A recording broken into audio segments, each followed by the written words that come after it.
Hey everyone, and welcome. Today, we're going to dive into the really fascinating history of language teaching.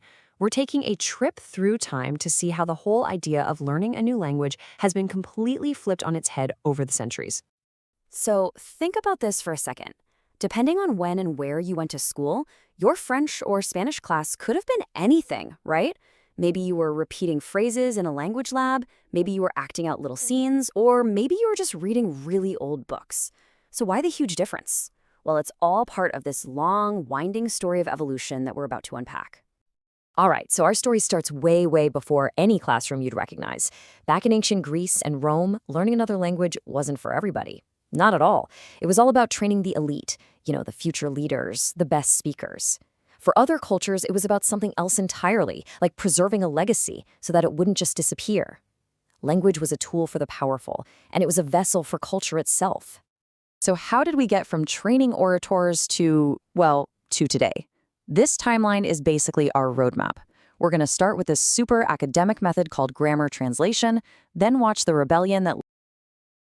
After that, we'll see how war gave us... And then we'll explore the really interesting...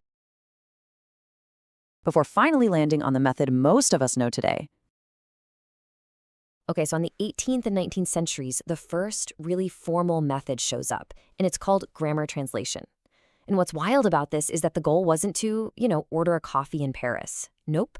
The whole point was to know the rules of a language, to be able to read its great literature, which was usually Latin, and to translate it.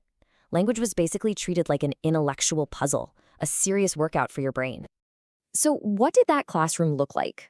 Well, you'd be spending a ton of time dissecting grammar rules, memorizing these massive lists of vocabulary, and just constantly translating sentences back and forth. Your own native language was used for everything. And actually speaking the language you were learning, that wasn't really the point at all. But then the world started changing. The Industrial Revolution started connecting people in brand new ways. And people started thinking, hey, maybe we should actually, speak these languages. This growing need for just practical, real-life conversation, it sparked a huge rebellion against those old, dusty methods.